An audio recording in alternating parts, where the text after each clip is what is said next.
आप सभी का ऑनलाइन स्टडी के इस चैनल पर स्वागत है और हम आ गए हैं सेट 2 लेकर।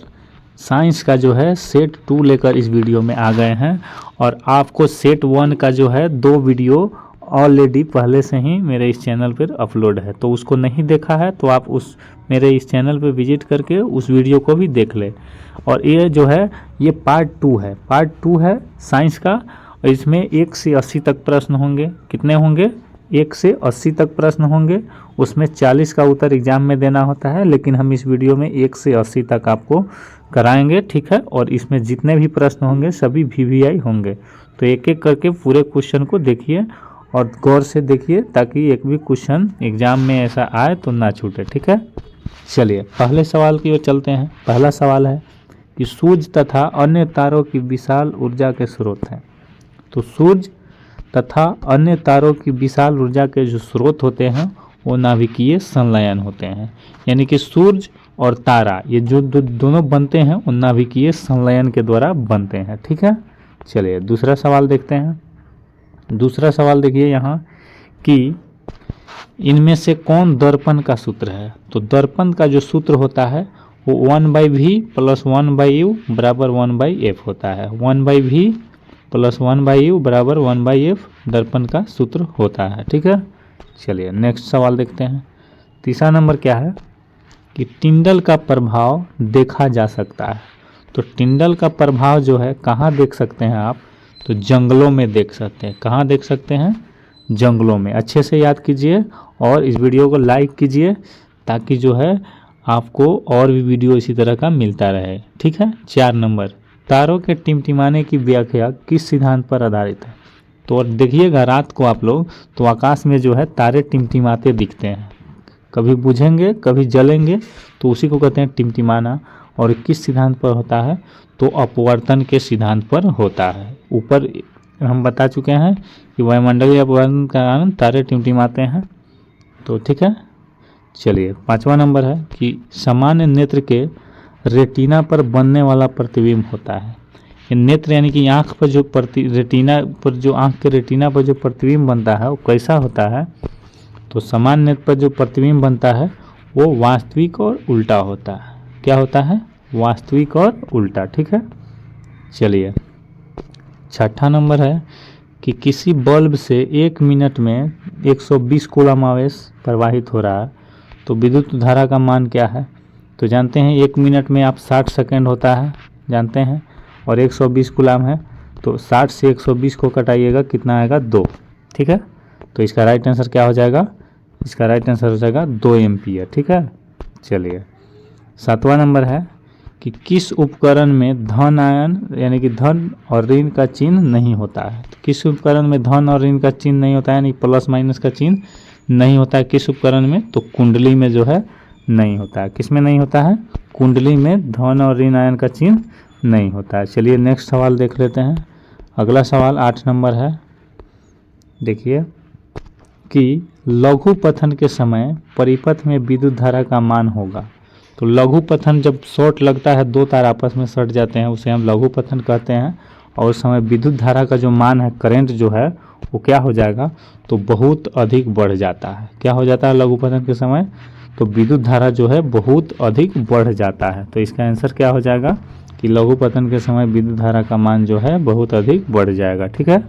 चलिए 9वां नंबर सवाल है कि विद्युत चुंबकीय प्रेरण की खोज किसने की। तो विद्युत चुंबकीय प्रेरण की खोज जो है वो फैराडे ने की। किसने? फैराडे ने, ठीक है। चलिए उसके बाद है कि एक उत्तल लेंस होता है। तो एक उत्तल लेंस जो होता है कैसा होता है? तो होता है किनारों की अपेक्षा बीच में मोटा। क्या हो जाएगा? उत्तल लेंस जो है किनारों की अपेक्षा बीच में मोटा होता है। ऐसे होता है, देखिए ऐसे होता है उत्तल लेंस, ठीक है, ऐसे होता है। तो समझ जाइए किनारों में पतला है, बीच में मोटा है, तो उसी को कहते हैं किनारों की अपेक्षा बीच में मोटा, ठीक है। चलिए नेक्स्ट सवाल कि अवतल लेंस का आवर्धन m बराबर होता है। तो अवतल लेंस का आवर्धन जो होता है वो v/u होता है। क्या होता है? v/u, ठीक है। चलिए 12 नंबर क्या है कि गोलीय दर्पण में फोकसांतर एवं वक्रता त्रिज्या के बीच संबंध है। तो फोकसांतर और वक्रता त्रिज्या के बीच जो संबंध होता है वो होता है r बराबर 2f या f बराबर r/2। तो r बराबर 2f मारिए या f बराबर r/2। तो r बराबर 2f है, यहीं सही हो जाएगा क्योंकि r यहाँ निकल जाएगा तो 2 इधर आके गुना में हो जाएगा, यानी कि r बराबर 2f। ठीक है, चलिए 13 नंबर है कि मानव नेत्र में किस प्रकार का लेंस होता है बताना है। तो मानव नेत्र में जो है उत्तल लेंस होता है। कौन सा लेंस होता है मानव नेत्र में? उत्तल लेंस। नेत्र यानी कि आँख, मानव के आँख में कौन सा लेंस होता है? उत्तल लेंस। ठीक है, चलिए नेक्स्ट सवाल क्या है कि मानव नेत्र वस्तु का प्रतिबिंब निम्न में से किस भाग पर बनाता है। तो आदमी का जो आँख है किसी भी चीज़ को देखता है तो कौन चीज़ पर उसका चित्र बनता है? तो रेटिना पर। आँख के सबसे पिछला भाग है रेटिना, इसी पर किसी भी चीज़ को हम देखते हैं तो उसका चित्र बनता है। ठीक है, चलिए उसके बाद है कि विद्युत जनित्र का सिद्धांत आधारित है। तो विद्युत जनित्र का सिद्धांत जो आधारित है वो विद्युत चुंबकीय प्रेरण के सिद्धांत पर आधारित है, विद्युत चुंबकीय प्रेरण के सिद्धांत पर। ठीक है, चलिए 16 नंबर यहाँ से देखिए। 16 नंबर क्या है देखते हैं यहाँ। 16 नंबर कि निम्न में से कौन बायोगैस ईंधन का स्रोत नहीं है। निम्न में से कौन बायोगैस ईंधन का स्रोत नहीं है? तो नाभिकीय ऊर्जा जो है बायोगैस ईंधन नहीं है। बायोगैस का मतलब होता है जो एक बार जलने के बाद ख़त्म हो जाए। तो लकड़ी है, गोबर गैस है, कोयला है, वो बायोगैस है क्योंकि अंदर से प्राप्त होता है और ये एक बार में ख़त्म ही हो जाता है। नाभिकीय ऊर्जा इसका आंसर हो जाएगा। बायोगैस नहीं है तो नाभिकीय ऊर्जा। ठीक है, चलिए उसके बाद कह रहा है कि जीवाश्म ईंधन का उदाहरण है। तो देखिए जीवाश्म ईंधन कौन होता है? जो पृथ्वी के अंदर से निकाला जाता है। तो कोयला जो है जीवाश्म ईंधन है, यही आंसर हो जाएगा। कोयला पृथ्वी के अंदर से निकलता है क्योंकि बहुत साल पहले भूकंप आया जिसमें पेड़ पौधे सभी दब गए अंदर और वहीं सड़ गल कर कोयला बनकर निकलता है। तो जीवाश्म ईंधन जो धरती के अंदर से निकलता है तो कोयला हो जाएगा। ठीक है, चलिए उसके बाद है कि जिस वस्तु से प्रकाश निकलता है उसे कहा जाता है। तो जिस वस्तु से प्रकाश जो निकलेगा तो उसे क्या कहेंगे? तो प्रकाश स्रोत कहेंगे। क्या कहेंगे? प्रकाश स्रोत कहेंगे जिस वस्तु से प्रकाश निकलता है। ना मान लीजिए कि बल्ब है और बल्ब से जो प्रकाश निकल रहा है तो ये बल्ब क्या हो जाएगा? प्रकाश स्रोत हो जाएगा। ठीक है, तो जिस वस्तु से प्रकाश निकलता है प्रकाश स्रोत है। ठीक है, 19 नंबर सवाल बहुत इंपॉर्टेंट सवाल है ये। ऐसे ऐसे सवाल ही एग्जाम में आते हैं। इस वीडियो में जितने भी सवाल हैं सभी टॉप सवाल रखा गया इस वीडियो में और आपके एग्जाम से सीधे टकराने वाला है। देख लीजिए, खतरे के संकेत का प्रकाश किस रंग का होता है? तो आपको पता है कि खतरे का जो संकेत है वो लाल रंग का होता है। कैसे रंग का होता है? लाल रंग का। इसलिए ट्रेन को रोकना है तो खतरे वाले यानी कि लाल रंग का झंडा दिखाइएगा, यानी कि ट्रेन रुक जाएगा। तो खतरे का संकेत क्या हो जाएगा? लाल रंग। ठीक है, ऐसा सवाल बहुत एग्जाम में आया है। प्रीवियस ईयर क्वेश्चन देखिएगा, क्वेश्चन बैंक तो पता चलेगा। ठीक है, उसके बाद 1 जूल और 1 सेकेंड के अनुपात को क्या कहते हैं? तो 1 जूल बटा 1 सेकेंड जो होता है 1 वाट के बराबर होता है। किसके? 1 वाट के बराबर होता है। ठीक है, चलिए नेक्स्ट सवाल कि चुंबकों के सजातीय ध्रुवों के बीच परस्पर क्या होते हैं? तो चुंबकीय के सजातीय ध्रुवों के बीच जो परस्पर होते हैं वो प्रतिकर्षण होता है। क्या होता है? प्रतिकर्षण। ठीक है, चलिए नेक्स्ट कि विद्युत मोटर परिवर्तित करता है। तो विद्युत मोटर जो है वो विद्युत ऊर्जा को यांत्रिक ऊर्जा में परिवर्तित करता है। विद्युत ऊर्जा को यांत्रिक ऊर्जा में, विद्युत मोटर विद्युत ऊर्जा को यांत्रिक ऊर्जा में। ठीक है, चलिए 23 नंबर है कि लेंस की क्षमता का एसआई मात्रक है। तो लेंस की क्षमता का एसआई मात्रक तो हो जाएगा वो मीटर पर सेकेंड होगा, मीटर पर सेकेंड। इसका डायाप्टर आप लोग याद किए होइएगा, तो ये भी होता है डायाप्टर। ठीक है, लेकिन इसमें ये दिया है तो मीटर पर सेकेंड लेंस की क्षमता का एसआई मात्रक हो जाएगा। ठीक है, चलिए उसके बाद है कि आकाश का रंग नीला क्यों प्रतीत होता है? तो आकाश का रंग जो नीला है वो प्रकाश के प्रकीर्णन के कारण होता है। प्रकाश जो है ना, जब सूर्य से प्रकाश निकलती है तो नीला रंग उसमें जो होता है वो आकाश में ही फैल जाता है, इसलिए आकाश का रंग जो है नीला दिखाई देता है। तो इसका राइट आंसर हो जाएगा प्रकाश का प्रकीर्णन। ठीक है, चलिए उसके बाद है कि विद्युत चुंबकीय प्रेरण की खोज किसने की थी। तो विद्युत चुंबकीय प्रेरण की खोज जो है वो फैराडे ने की थी। किसने की थी? फैराडे ने। ठीक है, चलिए उसके बाद है कि प्रतिबिंब का आकार हमेशा वस्तु के बराबर है। प्रतिबिंब का आकार जो है वस्तु के बराबर है, तो दर्पण कौन सा होगा? तो समतल दर्पण होगा, जिसमें हमेशा देखिएगा तो वस्तु के बराबर ही प्रतिबिंब बनता है। किस दर्पण में बनता है? समतल दर्पण में। ठीक है, उसके बाद है कि 1 किलोवाट, देखिए क्या है कि 1 किलोवाट बराबर होता है। तो 1 किलोवाट पढ़े हैं कि 1 किलोवाट जो होता है 3.6 गुने 10 के पावर 6 जूल के बराबर होता है। ठीक है, चलिए नेक्स्ट, एथेनोइक अम्ल को सामान्यतः क्या कहा जाता है? तो एथेनोइक अम्ल को जो है एसिटिक अम्ल भी बोलते हैं। कौन सा अम्ल बोलते हैं? एसिटिक अम्ल, जिसको फल पकाने में काम आते हैं। ठीक है, चलिए 29 नंबर सवाल कि भारतीय संगीत प्रणाली में संगीत के कितने सुर हैं? तो भारतीय संगीत प्रणाली में जो है संगीत के 7 सुर हैं। कितने सुर हैं? 7 सुर हैं। ठीक है, उसके बाद है कि वायुरोधी बर्तनों में खाद्य सामग्री रखने में उपचयन की गति हो जाती है। तो वायुरोधी बर्तन में जो खाद्य सामग्री रखेगा, उपचयन की गति कैसे हो जाएगी? तो ये क्या हो जाएगी? धीमी हो जाएगी। क्या हो जाएगी? धीमी हो जाएगी। 31 नंबर क्या है? तो 31 नंबर है कि नीचे दी गई अभिक्रिया में कौन सा कथन सही है? तो ये जो है 2Cu प्लस O2 जो है अलग अलग है और एक साथ हो गया, कॉपर को अपने में मिला लिया, तो इसलिए ये कॉपर का ऑक्सीकरण हो जाएगा। कॉपर का ऑक्सीकरण। ठीक है, 31 तक हो गया। चलिए 32 से हम लोग देखते हैं। 32 से यहाँ है, देख लीजिए 32 से क्या कहता है कि 32 में है कि सिल्वर क्लोराइड का रंग क्या है? तो सिल्वर क्लोराइड का जो रंग होता है वो श्वेत होता है। कैसा होता है सिल्वर क्लोराइड का रंग? तो श्वेत होता है। ठीक है, श्वेत हो जाएगा इसका आंसर। ठीक है, उसके बाद है अगला सवाल, समीकरण CuCaCO3 ये जो है ये एक साथ था, अभी दोनों अलग अलग हो गया। तो एक साथ है, अलग अलग हो गया, तो ये कौन अभिक्रिया हो जाएगा? वियोजन अभिक्रिया। जब कोई पदार्थ टूटता है एक से अलग अलग तो उसको हम लोग वियोजन अभिक्रिया कहते हैं। ठीक है, तो इसका वियोजन आंसर हो जाएगा। चलिए 34वां नंबर है कि किसी लाल तप्त आयरन पर जल वाष्प प्रवाहित करने पर कौन सा यौगिक प्राप्त होता है? तो जल वाष्प जब उस पर डालेंगे तो Fe3O4 का निर्माण होगा। Fe3O4 का। ठीक है, चलिए 35 नंबर सवाल देखिए, कितना VVI है।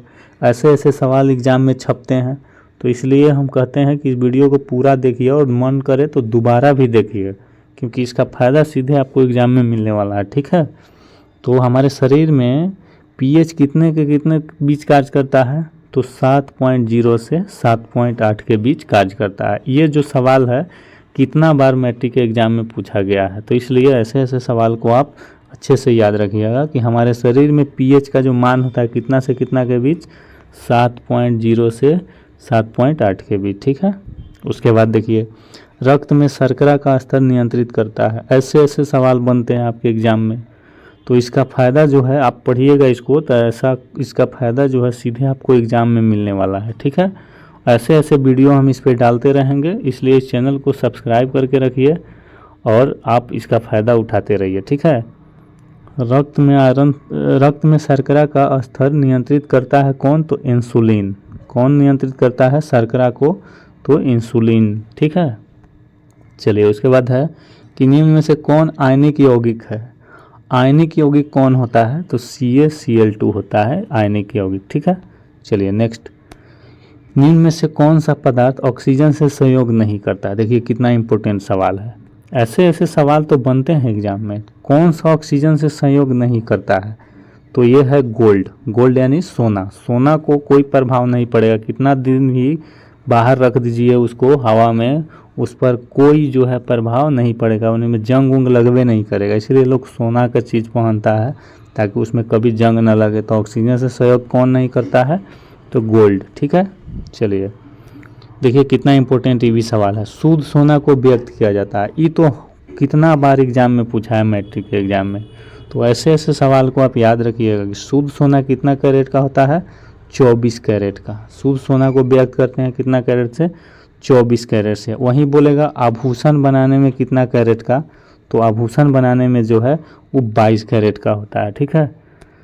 तो शुद्ध सोना बोला है 24 कैरेट हो जाएगा, ठीक है। 40 नंबर देखिए कितना इंपॉर्टेंट है, वायुमंडल में CO2 गैस की उपस्थिति है। ये तो बहुत साल ये भी पूछा है, ऐसे ऐसे सवाल को ही इस वीडियो में लाया गया है कि आपको सीधे इसका फ़ायदा मिले, ठीक है। वायुमंडल में CO2 गैस की उपस्थिति क्या है, तो 0.03%। कितना है CO2 गैस वायुमंडल में, तो 0.03%, ठीक है। चलिए अगला सवाल है कि सल्फ्यूरिक अम्ल का अनुसूत्र होता है, तो सल्फ्यूरिक अम्ल जो है H2SO4 को कहते हैं। H2SO4 को सल्फ्यूरिक अम्ल कहा जाता है, ठीक है। चलिए नेक्स्ट, कार्बोक्सिलिक एसिड समूह कौन है, तो COOH। बॉन्ड COOH जो है कार्बोक्सिलिक समूह कहलाता है, ठीक है। चलिए उसके बाद है कि ओजोन के एक अणु में ऑक्सीजन के परमाणुओं की संख्या होती है, तो ओजोन का सूत्र होता है O3। तो इसमें कितने हैं ऑक्सीजन के परमाणु, 3। तो इसका राइट आंसर क्या हो जाएगा, 3, ठीक है। ओजोन के एक अणु में कितने ऑक्सीजन होते हैं, तो 3 होते हैं, ठीक है।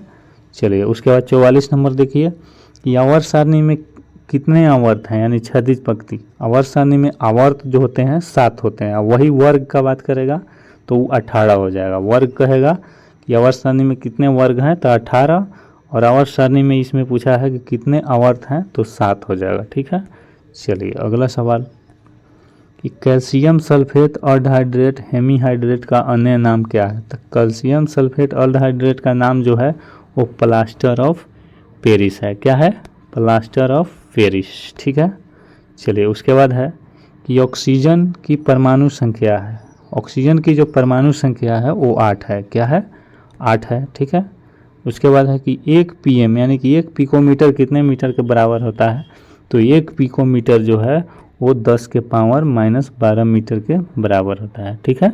चलिए एथेनॉल का क्रियाशील मूलक है, तो एथेनॉल जो है OH को बोला जाता है। किसको बोला जाता है, OH को एथेनॉल बोला जाता है, ठीक है। चलिए अगला है कि किसी अभिक्रिया में भाग लेने वाले पदार्थ कहलाते हैं, तो किसी अभिक्रिया में जो भाग लेने वाले पदार्थ है वो अभिकारक कहलाते हैं। क्या कहलाते हैं, अभिकारक कहलाते हैं। तो इसका राइट आंसर अभिकारक हो जाएगा। 50वां नंबर है कि साधारण नमक का रासायनिक सूत्र क्या है, तो साधारण नमक का जो रासायनिक सूत्र है वो NaCl होता है। क्या होता है, NaCl, ठीक है। 51 नंबर देखिए कि निम्न में से कौन मुख्यतः बायोगैस है, तो बायोगैस यानी कि गोबर गैस को बोल रहा है, मीथेन गैस को। तो आप जानते हैं बायोगैस, गोबर गैस और मीथेन गैस, ये सभी जो है इसका सूत्र होता है CH4। तो इसका राइट आंसर क्या हो जाएगा, CH4, ठीक है। बायोगैस कौन है, तो CH4, ठीक है। चलिए उसके बाद है कि पोटेशियम की परमाणु संख्या कितनी है, तो पोटेशियम की जो परमाणु संख्या है वो 19 है। कितनी है, 19 है, ठीक है। 53 नंबर सवाल क्या है कि निम्न में कौन दुर्बल अम्ल है, निम्न में कौन दुर्बल अम्ल है, तो वो है CH3COOH, ये है दुर्बल अम्ल, ठीक है।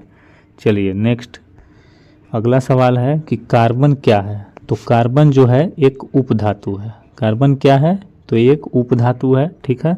चलिए उसके बाद है कि नर युग्मक तथा मादा युग्मक के संयोजन में बनता क्या है, तो ये जो बनता है जाइगोट बनता है। नर युग्मक और मादा युग्मक के संयोजन से क्या बनता है, तो जाइगोट बनता है, ठीक है।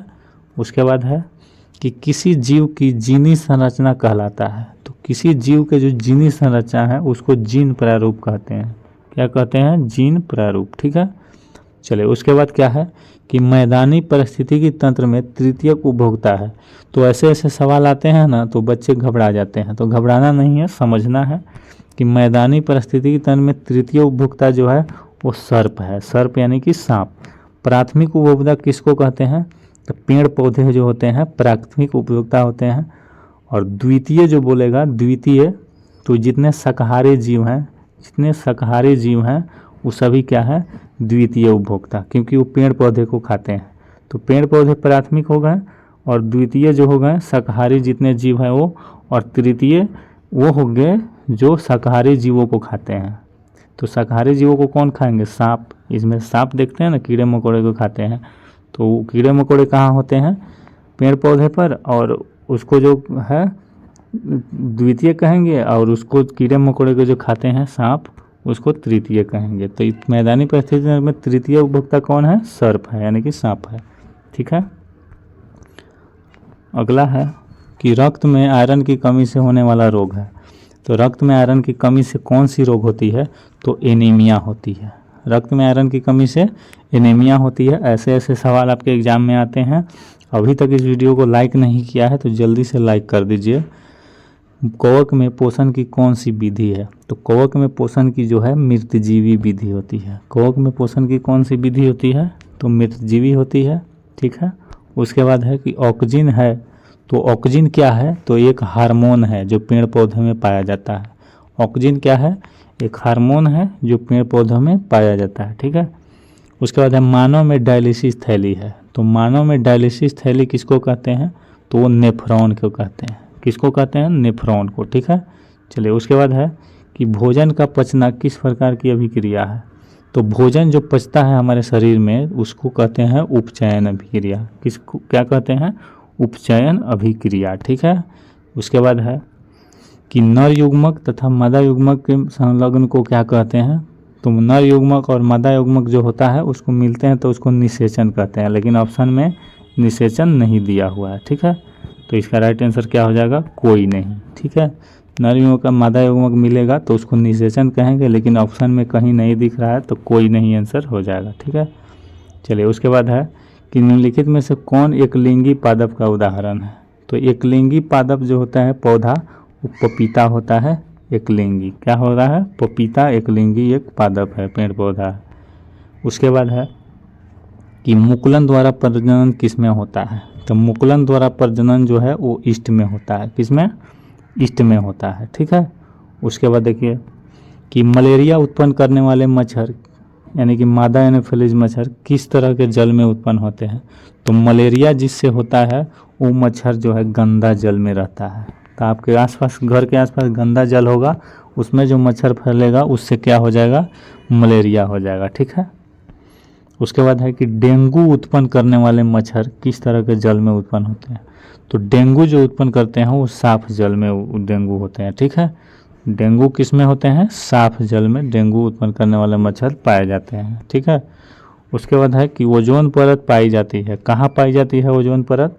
तो इसका आंसर हो जाएगा स्ट्रेटोस्फीयर में। ओजोन परत स्ट्रेटोस्फीयर में पाया जाता है, जो वायुमंडल में रहता है, हवा में, जो हमें पराबैंगनी किरणों से बचाती है। पराबैंगनी किरणों से कौन बचाती है? तो ओजोन परत। ठीक है। चलिए नेक्स्ट, कि किसी पारिस्थितिकी तंत्र में ऊर्जा को ग्रहण करने वाले होते हैं। तो पारिस्थितिकी तंत्र में जो ऊर्जा को ग्रहण करते हैं वो उत्पादक कहलाते हैं। क्या कहलाते हैं? उत्पादक। ठीक है। चलिए, उसके बाद है 70 नंबर कि एडिनोसिन ट्राइफास्फेट, यानी कि एटीपी का पूरा नाम है एडिनोसिन ट्राइफास्फेट, और इसका जो है काम क्या रहता है? तो ऊर्जा का वाहक, ऊर्जा का सिक्का, ऊर्जा का संग्राहक सभी बोला जाता है। इनमें से क्या हो जाएगा आंसर? सभी हो जाएगा। ठीक है। उसके बाद 71 नंबर देखते हैं। आइए 71 नंबर की ओर। 71 नंबर में क्या है? थोड़ा सा छोटा कर लेते हैं। 71 नंबर में है कि स्वपोषी पोषण के लिए आवश्यक है। तो स्वपोषी पोषण के लिए क्या क्या आवश्यक है? तो कार्बन डाइऑक्साइड, जल, क्लोरोफिल, सूर्य का प्रकाश, सभी जरूरी है स्वपोषी पोषण के लिए। तो इसमें से राइट आंसर हो जाएगा उपरोक्त सभी। स्वपोषी पोषण के लिए क्या क्या आवश्यक है? उपरोक्त सभी, सभी इसमें से हो जाएगा। ठीक है। चलिए, उसके बाद नेक्स्ट है 72 नंबर कि प्रकाश संश्लेषण द्वारा किसकी प्राप्त होती है? तो प्रकाश संश्लेषण के द्वारा जो है वो ग्लूकोज की प्राप्ति होती है। किसकी प्राप्ति होती है? ग्लूकोज की। ठीक है। और प्रकाश संश्लेषण किस में होता है? तो आप जानते हैं कि प्रकाश संश्लेषण जो होता है वो पेड़ पौधे में होता है। ठीक है। तो इसमें राइट आंसर हो जाएगा प्रकाश संश्लेषण किसकी प्राप्ति होती है? ग्लूकोज की। ठीक है। चलिए, उसके बाद है कि शुक्राणुओं का मोचन कहाँ होता है? तो शुक्राणुओं का जो मोचन होता है वो शुक्रवाहिका में होता है। तो इसका राइट आंसर क्या हो जाएगा? शुक्रवाहिका। ठीक है। चलिए नेक्स्ट, कि ओजोन परत के अवक्षय के कौन सी बीमारी उत्पन्न होती है। तो ओजोन परत के जो अवक्षय है यानी कि ख़त्म हो रहे हैं तो उससे कौन सी बीमारी होगा, तो त्वचा कैंसर हो जाएगा। क्या हो जाएगा, त्वचा कैंसर हो जाएगा ओजोन परत के क्षय होने से। ठीक है, नेक्स्ट, आनुवंशिक गुणों का संदेश होता है। तो आनुवंशिक गुणों का जो संदेश होता है वो कहाँ होता है, तो जानते हैं कि ये जो है डीएनए अणुओं में होता है। कहाँ होता है, डीएनए अणुओं में। ठीक है, चलिए उसके बाद है कि एक नर हार्मोन है। एक नर हार्मोन कौन है इसमें से, तो ये हो जाएगा टेस्टोस्टेरोन। टेस्टोस्टेरोन एक नर हार्मोन है। ठीक है, चलिए नेक्स्ट, कि शुक्राणु का निर्माण होता है। तो शुक्राणु का जो निर्माण होता है वो कहाँ होता है, तो वृषण में होता है। कहाँ होता है शुक्राणु का निर्माण, तो वृषण में होता है शुक्राणु का निर्माण। ठीक है, हो गया आंसर। चलिए नेक्स्ट, 3 क्वेश्चन और बचे हुए हैं इसमें। इसके बाद जो है इसमें कुछ नहीं बचेगा, 80 तक रहेगा इसमें प्रश्न। उसके बाद देखिए, किस वैज्ञानिक को आनुवंशिकी का पिता कहा जाता है। तो किस वैज्ञानिक को आनुवंशिकी का पिता कहा जाता है, तो ग्रेगर जॉन मेंडल। याद रखिएगा, किसको कहा जाता है, मेंडल को आनुवंशिकी का पिता कहा जाता है। ठीक है, 79 नंबर सवाल देखिए, कि एक कोशिकीय शैवालों में जल का परिवहन होता है। तो एक कोशिकीय शैवालों में जो जल का परिवहन होता है वो विसरण द्वारा होता है। कैसे होता है, विसरण के द्वारा। आज के लिए ये लास्ट सवाल है आपके सामने, 80 नंबर, कि मछली के हृदय में कोष्ठों की संख्या है। तो मछली के हृदय में जो कोष्ठों की संख्या होती है वो 2 होती है। कितनी होती है, 2 होती है। चलिए इस वीडियो में आज के लिए बस इतना ही। अगर ऐसे ही वीडियो आपको चाहिए तो कमेंट में बताइए, हम आपके लिए अगला वीडियो बनाकर लाएंगे। तब तक के लिए धन्यवाद।